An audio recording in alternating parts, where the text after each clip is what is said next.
Infertility அப்படின்னாலே root cost என்னன்னு கண்டுபிடிக்கிறோம். மெயினா பார்த்தீங்கன்னாக்க 85% பக்கம் குழந்தையின்மை கேஸ் தான் இருக்குது. நெறைய எல்லா பக்கத்துலயும் பார்த்தீங்கன்னா, அதுக்கு தான் ரொம்ப எல்லாமே பண்ணிட்டுருக்காங்க. அப்ப மெயினா பார்த்தீங்கன்னா ப்ரெஷர் தான்.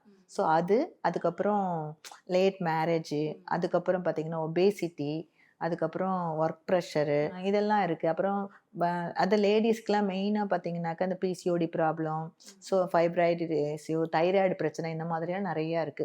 இதெல்லாம் வந்து ஃபர்ஸ்ட்டு மெயினா என்னன்னு ரூட் காஸ்ட் கண்டுபிடிச்சு, அந்த கழிவுகளை வெளியேத்துறதுக்கான ட்ரீட்மெண்ட்ட குடுத்துட்டு, அப்புறம் ரெஜுவினேட் பண்றதுக்கான ட்ரீட்மெண்ட் குடுத்துட்டு, அவங்களுக்கு அது என்னென்ன தேவை? அவங்களுக்கு என்னென்ன உணவு முறை? அதுக்கான உணவு முறைகள் என்ன? அதுக்கான யோகா என்ன?